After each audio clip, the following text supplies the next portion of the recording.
আমি এখন যেখানে দাঁড়িয়ে আছি এই শহরটার নাম হচ্ছে নোয়ারা ইলিয়া। অনেকে এটাকে মিনি লন্ডন বলে থাকে। ছোট্ট একটি শহর, পায়ে হেঁটেই ঘোরা যায়।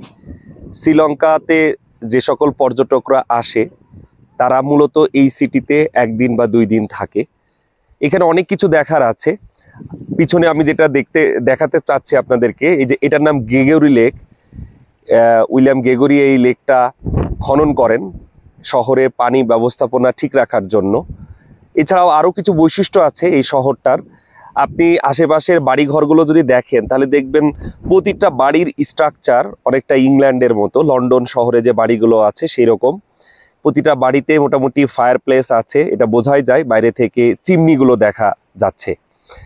এছাড়াও এখানে ভিক্টোরিয়া পার্ক আছে, রেসকোর্স এর জায়গা আছে, তারপর একটা ওল্ড পোস্ট অফিস আছে, গলফ ফিল্ড আছে, আর বেশ কিছু ফলস আছে, খুব দারুণ ফলস।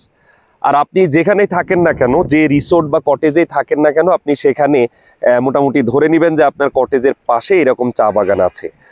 আমি যে রুমটায় আছি সেই রুমের সাথে লাগানো এই পাহাড় এর উপরে এই চা বাগান, এইখান থেকে আমি ভিডিওটা করছি। এবং সকাল থেকে দুপুরে একবারে 12টার আগ পর্যন্ত আপনি যেখানে দাঁড়াবেন দেখবেন যে সব সময় মেঘ উড়ে যাচ্ছে, মনে হবে এই মেঘ, এই আবার রোদ উঠলো, এরকম একটা আবহাওয়া।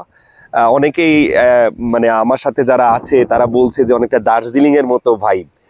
তো দার্জিলিং এর থেকে এখানে মানে বলবো যে সকালটা বা অন্যান্য সময়টা একটু ডিফারেন্স, মানে আলাদা এই সেন্সে যে এখানকার মানুষের সকালবেলাকার কর্মকাণ্ড, বাড়িঘরের গঠন, তারপর এখানে যে আমরা ফুলগুলো দেখলাম এগুলো আসলে ওই দার্জিলিং এর সাথে মেলে না, কিছুটা হলেও আলাদা, কিছুটা বললে ভুল হবে, বেশি আলাদা।